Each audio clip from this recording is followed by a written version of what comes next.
దర్శన ధ్యాన సంస్పర్శైః మత్సీకూర్మీ చ పక్షిణి శిశుం పాలయతే నిత్యం తథా సజ్జన సంగతి. కాలగమనంలో విశ్వావసునామ సంవత్సరాన్ని పూర్తి చేసుకొని శ్రీ పరాభవనామ సంవత్సరంలోకి మనమందరం కూడా ప్రవేశిస్తూ ఉన్నాం. ఈ రోజున సూర్యోదయ సమయానికి కొంతకాలము అమావాస్య ఉండి తరువాత చైత్ర శుద్ధ పాడ్యమి ఆరంభమవుతూ ఉన్నది. కావున ఈ రోజున మనందరి యొక్క గొప్పదైనటువంటి పర్వదినం ఏమిటి అంటే ఉగాది పర్వదినం, సంవత్సరాది అని అంటారు. ఈ రోజున మనందరి యొక్క కర్తవ్యం షడ్రుచోపేతమైనటువంటి వేప పచ్చడిని తయారు చేసుకోవడం, చక్కగా భగవత్ కైంకర్యంతో షడ్రుచోపేతమైనటువంటి ఆ ప్రసాదాన్ని స్వీకరించడం, జీవితంలో ఉన్నతమైనటువంటి ఆశయాలను ధర్మాలను మనం నింపుకొని చక్కనైనటువంటి ధర్మ మార్గంలో ఈ జీవితాన్ని ముందుకు తీసుకొని వెళ్ళడం, ఇదే మనందరి యొక్క ఈనాటి ప్రధాన కర్తవ్యం. ఈనాడు పంచాంగ శ్రవణం కూడా అవశ్యం మనం అందరం కూడా ఆచరించాలి అని పెద్దలు అంటారు. మరి ఈ కార్యములన్నింటినీ కూడా మనం ఆచరిస్తూ ఇదిగో భగవంతుణ్ణి శరణాగతి చేస్తూ ఈ జీవిత తత్వాన్ని కాస్త అర్థం చేసుకునే ప్రయత్నం చేద్దాం. పెద్దలు అంటున్నారు, దర్శన ధ్యాన సంస్పర్శైః పక్షీ కూర్మీ చ పక్షిణి. ఈ లోకంలో ఒక్కొక్క జంతువు వాటి వాటి యొక్క సంతానాన్ని ఒక్కొక్కలాగా రక్షణం చేస్తూ ఉంటుంది. ఎలాగా అంటే మత్స్య అంటే చేప ఎలా తన యొక్క బిడ్డలని కాపాడుకుంటూ వస్తుంది. చేపకైతేనా చేతులున్నాయా పట్టుకొని దగ్గరికి తీసుకోవడానికి? మరి ఎలా దాన్ని కాపాడుతుంది ఏదైనా ఆపద వస్తే అంటే చెప్తోంది శాస్త్రం, చేప కేవలము తన యొక్క చూపులతోనే సంతానానికి రక్షణనిచ్చేస్తుందట. చేప అలా తన బిడ్డలను చూస్తూ ఉంటే చాలు, ఏ ఆపద కూడా ఆ బిడ్డల చెంతకి రాలేదు, చూపులతోనే రక్షణం చేస్తుంది అన్నారు. దర్శన ధ్యాన కూర్మి ఉన్నది అంటే తాబేలు. తాబేలు తన యొక్క బిడ్డలకి ఎలా రక్షణనిస్తుంది? తాబేలుకే ఏదైనా చిన్న ఆపద వస్తే చాలా గట్టిగా ఉండేటువంటి తన వీపులోనికి తన కాళ్ళు చేతులన్నింటినీ తలతో సహా లోపలికి పెట్టేసుకొని గొమ్మగా ఒక దగ్గర ఉండిపోతుంది. అలాంటప్పుడు తన బిడ్డలకు ఆపద వస్తే ఈ తాబేలు ఎలా వెళ్ళి కాపాడగలదు? కానీ తాబేలుకి బిడ్డలు ఉన్నారు కదా, ఎలా కాపాడుతుంది అని అంటే దానికి ఒక గొప్పదైనటువంటి తత్వాన్ని ఇచ్చాడు భగవంతుడు. తన కాళ్ళని చేతులని తన యొక్క శిరస్సుని గట్టిదైనటువంటి ఆ తాబేలు యొక్క గిట్ట లోపలికి వాటన్నింటినీ కూడా తీసుకొని కనుక అది ధ్యానం చేసింది అంటే తన బిడ్డలకి ఏ ఆపద కూడా కలగదట. కేవలం ఒక ధ్యానము ద్వారా తన బిడ్డలకి రక్షణనిస్తుందట తాబేలు. ఎంత విచిత్రమైనటువంటి సృష్టో చూడండి. దర్శన ధ్యాన సంస్పర్శైః. అదేవిధంగా ఒక పక్షి తన యొక్క బిడ్డలకి, ఇంకా బిడ్డ కేవలము ఆ చిన్నదైనటువంటి ఆ గుడ్డు లోపలే ఉంటాయి, వాటిని ఎలా పొదిగి ఆ బిడ్డకి రక్షణనిస్తుంది, ప్రాణాన్ని ఎలా ఇస్తుంది, అది ఎలా పొదుగుతోంది అంటే సంస్పర్శనము ద్వారా తన రెక్కల చాటున వాటన్నింటినీ కూడా ఉంచి వాటిని పొదుగుతుంది. ఆ రెక్కల చాటున ఉంచి ఈ వాతావరణములో ఏ మార్పులు వస్తున్నా ఆ మార్పులు తన బిడ్డలకు హానిని కలిగించనీయకుండా ఎంత గొప్పగా తన రెక్కలను చాచి తన బిడ్డలని తన యొక్క అండములను అది కాపాడుకుంటుంది. ఇలా ప్రతి ఒక్క జీవికి కూడా తన బిడ్డలను ఎలా కాపాడుకోవాలో తెలుసును. అదేవిధంగా మానవుడు తన యొక్క బిడ్డల్ని ఎలా కాపాడుకోవాలండి? మానవుడు చూపుతో కాపాడాలా, లేదా మానవుడు ధ్యానంతో కాపాడాలా, మానవుడు సంస్పర్శనంతో తన బిడ్డలని కాపాడాలా? మానవుడికి చేతులున్నాయి, కాళ్ళున్నాయి, మాటలున్నాయి, ఇలా ఎన్నో ఇచ్చాడు కదా, మరి దేని ద్వారా తన యొక్క బిడ్డలని కాపాడుకోవాలి తాను? ఈ ప్రపంచంలో ఏ ప్రాణికి లేనటువంటి ఒకానొక తత్వాన్ని ఈ మానవుడికి ఇచ్చాడు భగవంతుడు. ఏమిటది అంటే నోటికి ఒక మాట ఇచ్చాడు, ఒక భాషని కల్పించాడు. ఆ భాషతో పాటుగా ధర్మాన్ని అనుగ్రహించాడు కదా గోవిందుడు. కనుక మన బిడ్డల్ని మనం కాపాడుకోవాలి అంటే వారిని మనం సంస్పర్శనం ద్వారా కాదు, చూపుల ద్వారా కాదు, ధ్యానము ద్వారా కాదు, వారికి సరైనటువంటి సమయంలో సరైనటువంటి ఉపదేశము ద్వారా మనము ధర్మ మార్గంలో ఉంటూ వారికి ధర్మమును నేర్పడం ద్వారా మాత్రమే మన బిడ్డల్ని కాపాడుకోగలుగుతాం తప్ప వేరొకలాగా కానే కాదు. ఈ నూతన సంవత్సరాదిలో ఒక నిర్ణయం మనం తీసుకోవాలి. మన బిడ్డల్ని కాపాడుకోవడానికి, మన సంతానానికి రక్షణను కలిగించడానికి ఏమి తీసుకుంటున్నాం? ఒక మంచి నిర్ణయము ఈ నూతన సంవత్సరం రోజున మనం.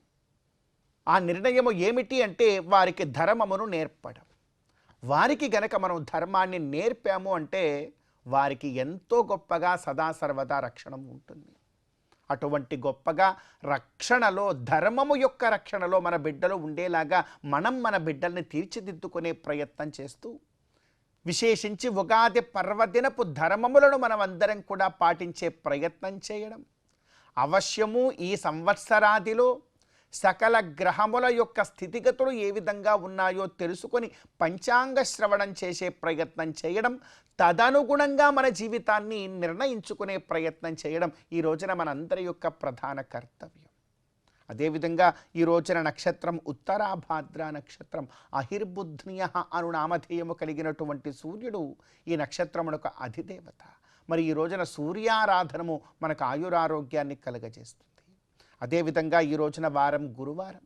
ఆదిత్యాది నవగ్రహాలలో గురుగ్రహము యొక్క ఆరాధనం గురునా దేహపుష్టిశ్చ బుద్ధిపుత్రార్థ సంపద అంటారు. ఆ ఫలాలన్నీ పొందే విధంగా ప్రయత్నం చేయడం.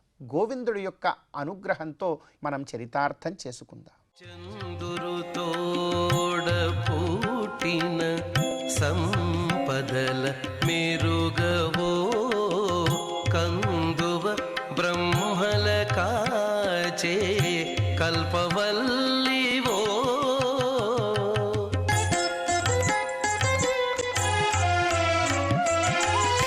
అందిన గోవిందునికి అండనే తోడు నీడై ఉందానవు మా ఇంటనే ఉండవమ్మా అమ్మ జయలక్ష్మి వరలక్ష్మి సంగ్రామ వీరలక్ష్మి ప్రియురాలవై హరికి బెరసితివమ్మా.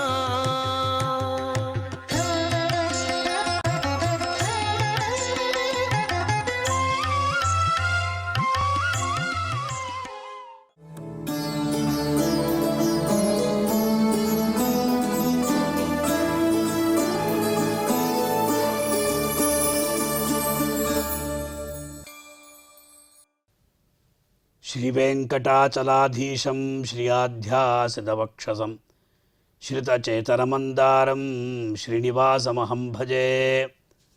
ప్రియ భాగవతోత్తములారా, పరమ పవిత్రమైనటువంటి ఈ ఉగాది నాడు తిరుమలలో జరిగేటువంటి ఉగాది ఆస్థాన వైభవాన్ని గురించి తెలుసుకునే ప్రయత్నం చేద్దాం.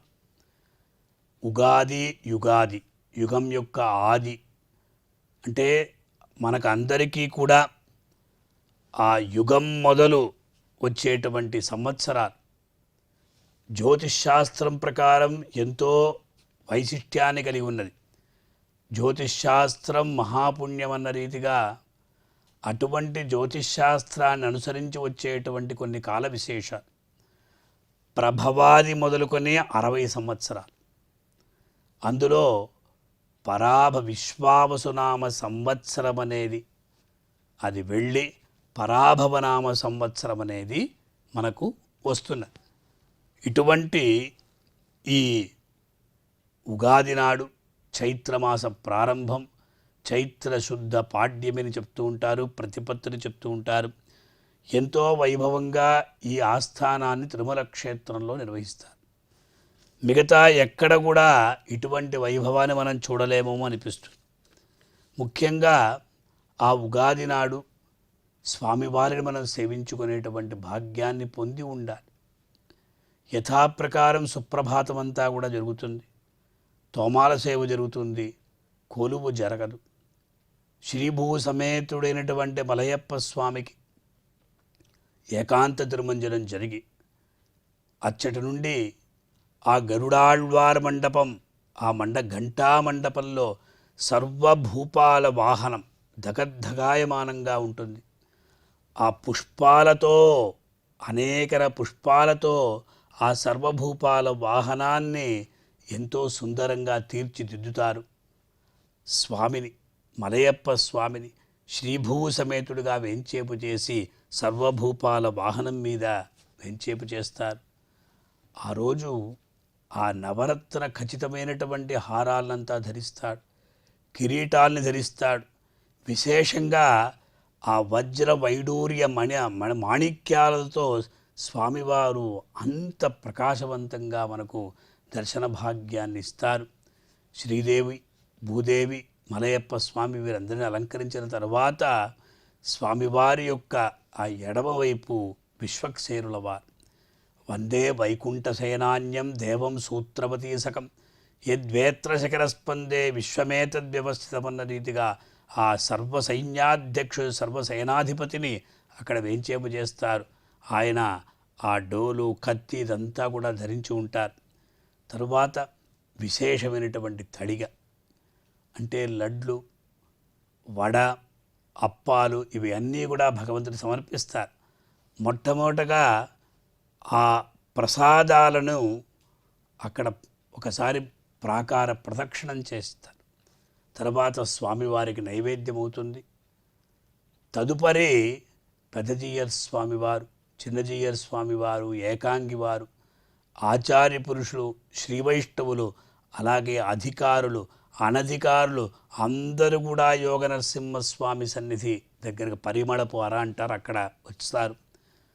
ఒక తట్టలో దాదాపు 6 వస్త్రాలని ఆ జీయర్ స్వామి వారు ఆ వెండి తట్టలో వారు తీసుకుంటారు.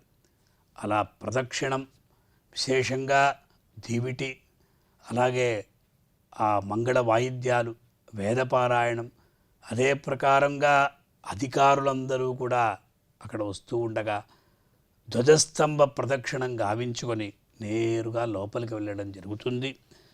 ఆ పరిమళపు అర నుండి మా విమాన ప్రదక్షిణం గుండా వచ్చినటువంటి ఆ వస్త్రాన్ని జీయర్ స్వామి వారు అర్చకులకు అందిస్తారు. దాదాపు కిరీట వస్త్రమని, కటారి వస్త్రమని, ఉత్తరీయమని, అడ్డతోమాల అని ఇలా ఉంటాయి. అచ్చట దాని అంతటిని కూడా వారు తీసుకుని వస్తారు, భగవంతుడికి అర్పిస్తారు. ఆ సమయంలో తోడప్పాచార్యుల ఆధ్వర్యంలో వేద పండితులు రాజాధిరాజాయ ప్రసఖ్య సాహినే ఏ నమో వయం వై ఈ శ్రవణాయ కుర్మహే అని పెద్దగా ఈ వేదాల్ని చెప్తారు. స్వామివారి యొక్క శిరస్సుకు ఆ పరివట్టంలాగా వస్త్రాన్ని ధరింపజేస్తారు. కటారి వస్త్రమని ఇలా 4 వస్త్రాన్ని ధరింపజేసి హారతి జరుగుతుంది. తర్వాత తీర్థం, షఠారి అంతా జరుగుతుంది. మిగతా 2 వస్త్రాల్ని జీయర్ స్వామి వారు తమ యొక్క శిరస్సు పైన పెట్టుకొని ఈ ఉత్సవమూర్తులు ఉండే చోటికి వస్తారు. స్వామివారికి సమర్పించిన తర్వాత అర్చకులకు పరివిట్టం కట్టి వారి యొక్క చేతిలో అక్షత గిన్నెనిస్తారు. ఈ అక్షింతలు ఎలా ఉంటాయంటే ఎరుపు రంగుతో ఉంటాయి. ఆ ఎరుపు అనేది అనురాగానికి సూచకం. అందువల్ల భగవద్ అనురాగానికి అందరూ కూడా అంటే భగవంతుని యందు అందరికీ అనురాగం కలగాలి, తద్వారా భగవద్ అనుగ్రహాన్ని పొందాలి అనే ఉద్దేశంతో ఈ అక్షింతలను అక్కడ తయారు చేస్తారు. అర్చకులు ఆ స్వస్తివాచనం చెప్పి ఆ స్వామివారి యొక్క దివ్యమైనటువంటి ఆ విగ్రహంలో వాళ్ళందరూ కూడా అక్షతారోపణ గావిస్తారు. మీ శేషాన్ని విశ్వక్సేనుని సమర్పించిన తర్వాత విశ్వక్సేనుని వారికి షఠారి అయిన తర్వాత అర్చక స్వామికి షఠారి అవుతుంది. అప్పుడు ఆ పంచాంగం పఠించేటువంటి వారు ఈనాడు ఎవరైతే ప్రతిరోజు అర్చన భగవంతుడికి కైంకర్యాన్ని అర్చనా కైంకర్యం చేస్తున్నారో వారు పంచాంగ పఠనం గావిస్తారు. వారికి వారికి పరివిట్టం కట్టి పంచాంగ పఠనం చేస్తారు. విశేషంగా తిథి, నక్షత్రం, యోగం, కరణం, వారం అన్న రీతిగా పంచాంగం ఉంటుంది. ముఖ్యంగా అక్కడ ఆ శ్రీ కళ్యాణ గుణావహం రిపుహరం దుస్వప్రదోషాపహం గంగాస్నాన విశేష పుణ్యప్రదం పంచ గోదానతుల్యనృణాం ఆయుర్వృద్ధిదముత్తమం శుభకరం సంతాన సంపత్ప్రభం నానాకర్మ సుసాధనం సముచితం పంచాంగమాకర్ణ్యతామని ఎవరైతే ఈ పంచాంగ శ్రవణం చేస్తారు వారికి సమస్తమైనటువంటి పాపాలు తొలగి సమస్త మంగళాలు కలుగుతాయని ఈ ప్రకారంగా ఈ పంచాంగాన్ని పఠించిన తరువాత ప్రతి ఒక్కరికి కూడా అక్కడ ఆ అక్షింతలంతా కూడా స్వామివారికి సమర్పించినటువంటి అక్షింతలంతా కూడా వినియోగం చేస్తారు. అలాగే ప్రసాద వినియోగం చేస్తారు. కొంతమందికి మర్యాదలు ఉంటాయి. అదే ప్రకారం రూపాయి హారతి అని చెప్పి అందరి దగ్గర నుండి తీసుకొని హుండీలో వేసి పెద్ద హుండీలో వేయడం జరుగుతుంది. ఇలా ఆనాడు ప్రతి ఒక్కరూ కూడా తలంటు స్నానం చేసుకొని కొత్త వస్త్రాల్ని ధరించి ఈ ఉగాది ఆస్థానంలో పాలు పంచుకుంటే ఆ సంవత్సరమంతా కూడా అందరూ కూడా ఎంతో క్షేమంగా ఉంటారు. కనుక ఈ ఉగాది ఆస్థానంలో మనమందరం కూడా పాల్గొని ఆ మలయప్ప స్వామి వెంకటేశ్వర స్వామి వారి యొక్క అనుగ్రహాన్ని పొంది తరిద్దాం. ఓం నమో వెంకటేశాయ. 16 పన్నెలతో బంగారు ప్రతిమా చెదరని వేదములా చిగురుబోడి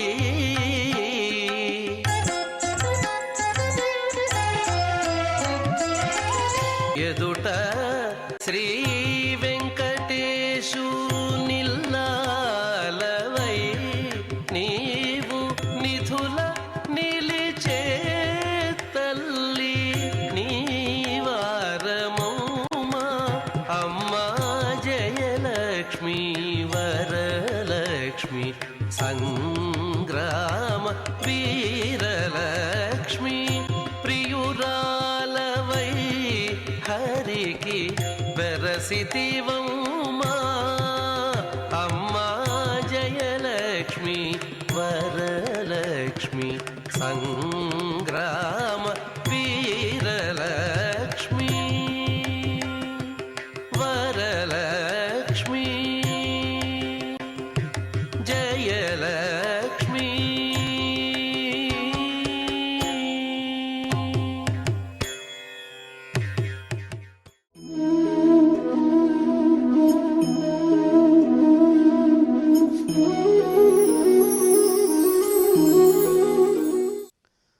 సాహిత్యాదపి శాస్త్రాణి విశిష్టా నీతి చేన్మతి తతోపి వేదాధ్యయనం తతోపి హరికీర్తనం.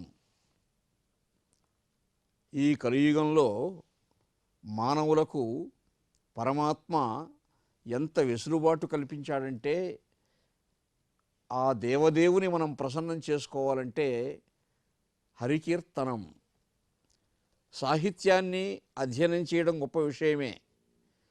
మహాకవులు రచించినటువంటి కావ్యాలలో ఎన్నో అంశాలని గొప్పతనాన్ని ప్రతిపాదించి ఉంటారు. ఆ కావ్య శిల్ప సౌందర్యాన్ని మనం ఆస్వాదించి సమీక్షించుకొని అనుభూతిని పొందడం అన్నది ఎంతో పుణ్యఫలం, గొప్పది.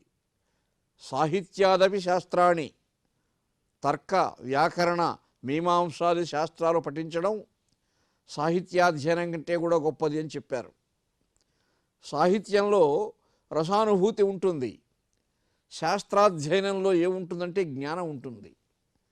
మనం ఏ సత్యాన్ని గ్రహించాలో ఆ జ్ఞాన మకరంద ప్రవాహం అంతా కూడా అక్కడ ఉంది, అది మనం గ్రహించాలి. ఆ నీతిని ఆచరించే ప్రయత్నం చేయాలి. ఈ శాస్త్రాధ్యయనం కంటే సాహిత్యాధ్యయనం కంటే కూడా తతోపి వేదాధ్యయనం అన్నారు పెద్దలు. వేదాంగ పారంగతులైనటువంటి మహానుభావులు ఉన్నారు మనకి. వేదనాదాలను ఆస్వాదించినటువంటి వారు, చతుర్వేదాలను ఆపోసనం పట్టినటువంటి ఘనాపాఠీలు, భాష్యాంతం చదువుకున్నటువంటి వాళ్ళు మహానుభావులు ఉన్నారు. అటువంటి వేదాధ్యయనం చాలా గొప్పది. వేదాధ్యయనం కంటే కూడా వేదప్రియుడు, నాదప్రియుడు, స్వరప్రియుడు, శబ్దప్రియుడు, భావుక శిల్ప సౌందర్యప్రియుడు అయినటువంటి పరమాత్మ తతోపి హరికీర్తనం అన్నారు. అందుకే అన్నమాచార్యుల వారు 32,000 సంకీర్తనలు ఎందుకు చెప్పారు? సాహిత్యం కంటే శాస్త్రాధ్యయనం గొప్పది, శాస్త్రాధ్యయనం కంటే వేదాధ్యయనం గొప్పది, వేదాధ్యయనం కంటే కూడా కలియుగంలో హరికీర్తనం గొప్పది, హరిని సంకీర్తనం చేయడం గొప్పది. ఆ హరిని సంకీర్తనం చేసినటువంటి మహానుభావులంతా కూడా భాగవతాది పురాణాలు మనం పరిశీలించామంటే వారు కృతార్థులైనారు ఆ హరికీర్తనాన్ని ఆశ్రయించి. గజేంద్రుడు ఆశ్రయించాడు. శ్రవణం, కీర్తనం, విష్ణు స్మరణం, పాదసేవనం, అర్చనం, వందనం, దాస్యం, సఖ్యం, ఆత్మనివేదనం అన్నట్టుగా కీర్తనం అంటే పరమాత్మ తత్వాన్ని, మహత్వాన్ని మనసారా ప్రశంసించే ప్రయత్నం చేయడం. నిరుచింతించుచు పాడుచున్ పొగడుచున్ నీ దివ్య చరిత్రములు వినుచున్ చూతురుగాక లోకులు ఇతరాన్వేషంబులం చూతురే. ఘనదుర్జన్మ పరంపరాహరణ దక్షంబై మహాయోగి వాగ్వినుతంబైన భవత్పదాబ్జయుగమున్ విశ్వేశ విశ్వంభర అని పోతన్న మహాకవి చెప్పాడు. కాబట్టి ఆ పరమాత్మను చింతించడం, పరమాత్మను ప్రశంసించడం, పరమాత్మను మనస్సులో అనుసంధానం చేసుకోవడం, ఆ చరిత్రలే చెప్పుకుంటూ ఉండడం, ఆ కథా కాలక్షేపంలో మనస్సు లీనమైపోవడం, పరవశించడం, ఆ పరవశించే లక్షణాన్ని తాదాప్యం పొందినటువంటి భావనతో ఆ ఆరాధనా కేళిలో ఏ భక్తుడు, ఏ దాసుడు, ఏ శరణాగతుడు కృతార్థుడవుతూ ఉన్నాడో తతోపి హరికీర్తనం అన్నారు. అటువంటి హరికీర్తనాన్ని మనం ఆశ్రయించాలి. తాళ్లపాక అన్నమాచార్యుల వారు, వారి కుమారుడు పెద్ద తిరుమలయ్య, వారి మనువుడు చిన్న తిరుమలయ్య అందుకే సంకీర్తనలు చెప్పారు. కలియుగ ప్రత్యక్ష దైవమైనటువంటి దేవదేవుడు కలౌ సంకీర్త్య కేశవం అన్నట్టుగా, కలౌ వెంకటనాయక అని చెప్పినట్టుగా ఆ దేవదేవుని తత్వాన్ని 32,000 కీర్తనల్లో ప్రశంసించారు, పొగిడారు, స్తోత్రం చేశారు. అదే మనం కూడా తతోపి హరికీర్తనం అనే సత్యం తెలిసి ఆ పరమాత్మ యొక్క కీర్తనం అంతో ఇంతో రోజు ఆచరించాలి అన్నదే ఈ చమత్కారవంతుల శ్లోకంలో ఉన్నటువంటి ఆంతర్యము, తాత్పర్యము.